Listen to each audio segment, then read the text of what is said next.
culture, if you're with a boyfriend or a girlfriend, you go out with that person with the intention of marriage down the line. Young people nowadays, when they get with somebody, that thought doesn't even cross their mind. No, they go out and they have shots till the girl is as drunk as a sailor. She goes home with the guy and she wakes up in the morning, puts on her clothing, and goes to work. She doesn't want any more than he does. It's no different with the girls. They become like bums themselves. It was a pleasure, Dr. Savage. Thank you very much for having me on your show. All right. No, I understand. I'm sorry for being so graphic in my description of what I see, but hey, I'm from another time and place. We saw the world a different way. Okay, say, well, okay, girls are just doing what boys have always done. Great. How's that working out for you? How's that working out for you who followed the feminist movement? That worked out for you? Get back to me when you're 40 and you're alone somewhere in a house with a cat. Tell me how that's worked out for you. Once you're past that point where the guys are looking at you, tell me how that worked out for you. So-called freedom is slavery, my friends. Read your Orwell, you know what I'm talking about. Go ahead, laugh. Keep laughing. Keep on laughing at old Michael Savage. He doesn't know what he's talking about. You know what you're talking about, right? Hollywood knows what it's talking about. Hollywood is constant brainwashing and propaganda. They know what they're talking about, right? Now, where's this other one who was calling about the marriage thing? I like this topic. And the men are afraid to have kids. They're selfish. That's true. Is that a woman or a man? Where's the one about the, I couldn't say what I was going to say because it's a phrase that we used to use when I was younger, but if you say it today, it really is sexist. Even I catch myself realizing there are certain things that can't be said today about the farm and the cow. You know, you can't say that, but I danced around it. Like, why would you want to have a farm if you can, you know what I'm saying? You know what I'm saying? I'm saying around it. You can't say what we used to say. Like, why would you want to buy if you can get for free, right? Robert's laughing. He's a young guy. He gets the joke. It's not a joke. I mean, it's that simple. What do you think okay, you get the picture. Love and marriage don't go together like a horse and cow. I'm not in the mood. Frank's dead. Mr. Blue Eyes already, I don't even want to think about it. That's all. WMAL, Josh, go ahead. What's on your mind? Hey, thank you for bringing up this topic. It really made me start thinking about it. I wanted to bring the other point in that, you know, I'm a 30-year-old guy. I've tried multiple times to settle down with women, and, you know, the downfall is I'm not afraid of that stuff, but every time that I talk about my values, talk about, you know, where I'm coming from on the right side of things, they run as fast as they can. So, you know, I want to provide, you know, the other side. It's not just men that are afraid. It's, you know, women and the way they've been brainwashed, especially in the D.C. area. Well, are you saying the women are afraid of commitment as well today? Yeah, also that, and I'm also saying, you know, like as a conservative man, every time that I, you know, let out those values to the women, and, you know, especially in my experiences in the D.C. area. No, you can't. You have to hide it. You have to be a Marano conservative. You got to pretend that you're a liberal. You got to bend forward. You have to show that you have no spine. You have to say that I believe in global warming and prove it. You have to say you're in favor of immigrants. Yes, you have to absolutely fake it, or else you're finished. You'll never meet anyone in Washington. Yeah, absolutely. Every time I talk about immigration, you know, it's all the same thing. They don't want any part of that. They're all in favor of Sharia law too. They don't even know what it is, but they like it because it's not American. Anything that's not American is good in Washington, D.C. Listen, I have a guaranteed way of you never meeting a girl. I'm sending you a free copy of Government Zero. And if you really never ever want to meet a girl again, just carry it around with you to work, carry it around on the metro. I guarantee you'll never go out again. I'll be right back. Join the Savage Nation. Call now, 855-400-SAVAGE, 855-400-7282. Savage. Your Savage Nation is sponsored by SwissAmerica.com. It's the only company I trust for tangible assets, gold and silver. Call 800-BUY-COIN. All right, knock it off. Little girl, Amaya. Little girl. That's just what they want to be called, a little girl. That's what they really want to hear. Everyone's a big woman, a superstar. Girls fly better than men. You wonder why men are afraid of them. You go into a gym, they look like they can break your neck. The average guy's afraid of women. And, you know, I'm not even talking about that reality. Women are tough to begin with. They outlive men. That's a given. Why do women outlive men in an unwar time? Genetically, they're stronger than men. See, you know, the fairer sex, they're strong. You ever see who the huntress is in the jungle? You ever look at the female tigers and the female lions? He lays at home, the idiot. He waits for her to bring home the bacon. He lays there with the mane showing how good-looking he is, waves his head around on the savannah, and he kicks her out with her girlfriend to go hunt for him. She brings home the antelope meat. And if they're good, well, okay, that's all. So don't think women are so fawn, weak and fawning. I think a lot of men are afraid of women today. There's something they won't admit. They're not. I don't. This is a hard topic, but a lot of men are afraid of women today.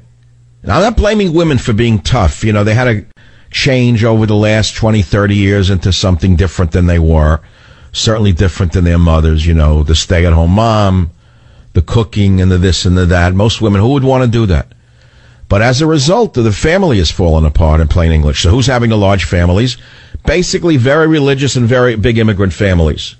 Is it as simple as that? Educated women, what do they want to do? They want to make a living. They want to do what guys who travel, climb mountains, jump out of airplanes, who knows what. What do? Tell people how to live? So as a result, there'll be none of them left. No reproduction, that's all. It's not their problem. They're not worried. So they don't see beyond.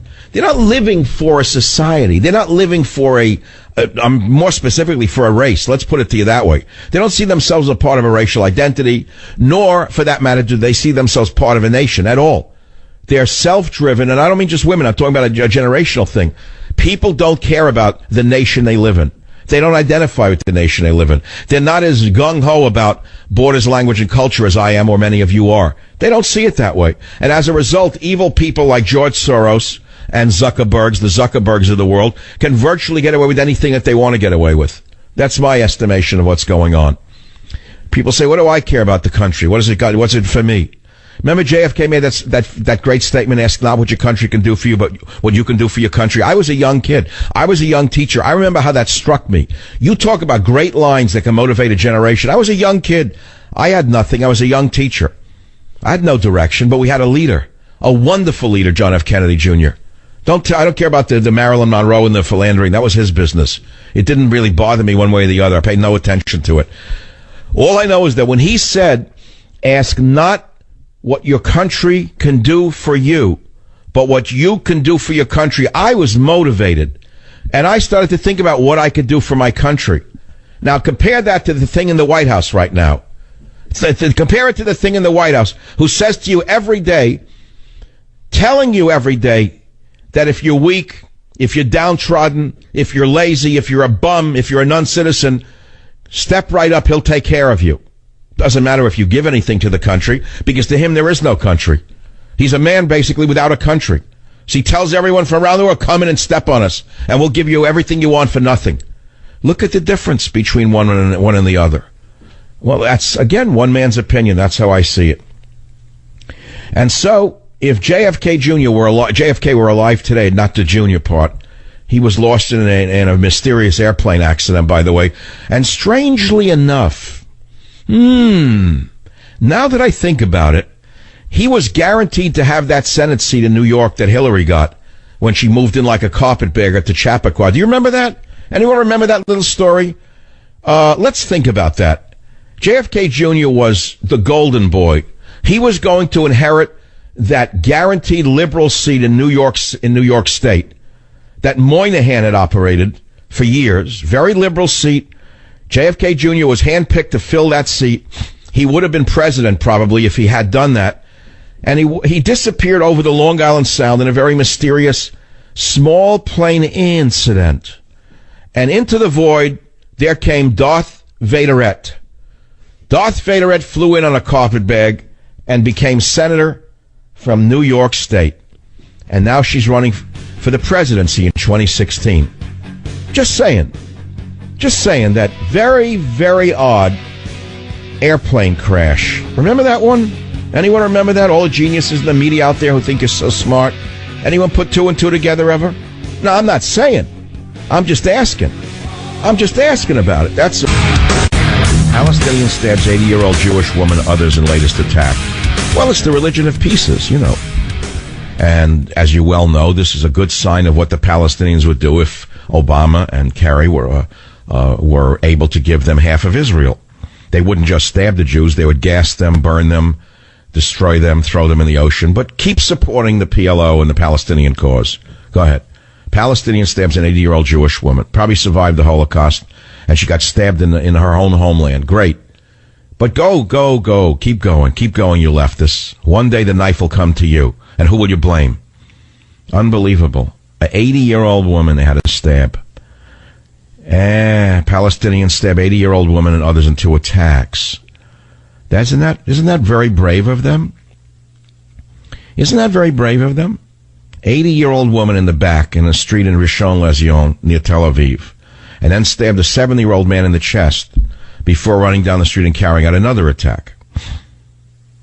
19-year-old from the Spank City of Hebron. Well, I'll tell you the truth. There's only one solution to this, and you know the Israelis are not capable of it, given the hatred of the world for Israel and the Jews. But there's only one solution to this problem, and it's a solution that you well know will never be enacted. And so the Jews may as well pack up their little valises and get ready to leave. Because if you have one side of the population stabbing, killing, burning, with the backing of the world, and the other side is afraid to fight back, we know how this ends. At the same time, Obama gives the number one terrorist state on the globe, Iran, a pathway to nuclear weapons, and they're still chanting death to America. We know how that ends.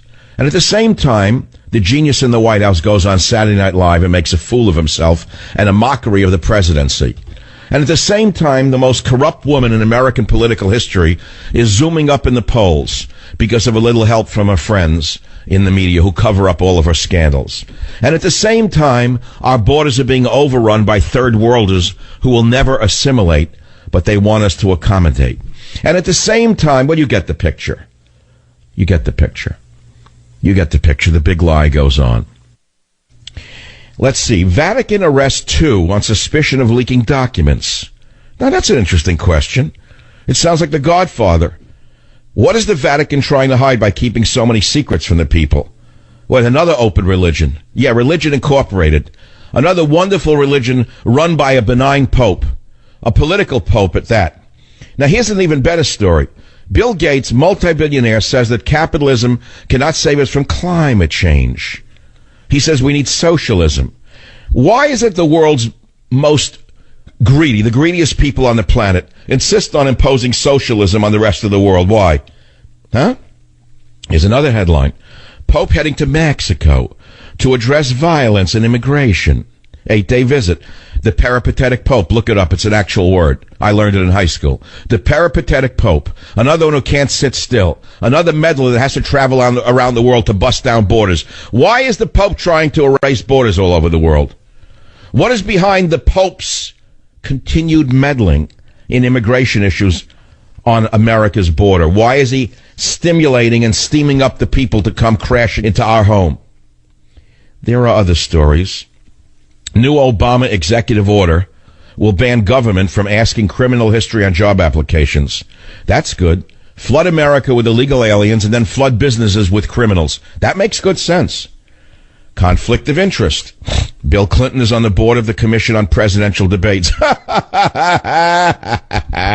It doesn't get any better.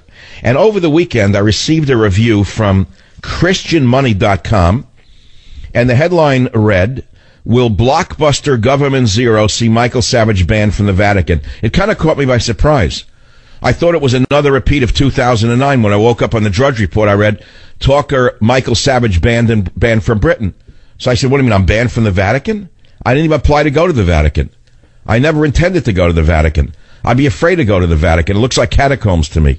I did actually go to the Vatican once. Well, now that I think about it, it's a great review by James L. Parrish. I linked it up on michaelsavage.com, and I put it on my Facebook site. And he talks about the Vatican. And he said, I won't be able to go there. And he's a religious guy. Well, the fact of the matter is I did go there. Way back in 1964, I did my big trip to Europe with my 20-year-old friends, mainly to look for girls in Europe who we thought were, let us say, a little freer than American girls. I mean, that's all we went. We didn't go for the culture. I mean, let's be real. I remember being 20. We went there for the culture, the museum. Well, we went to the museums, but mainly we went to the museums to look for smarter girls, that's all. But it was all about girls. That's all it was when you're 20. So we go, 22. So we go to the Vatican, and I thought it was this holy pilgrimage I was going to do. And I go to the Vatican,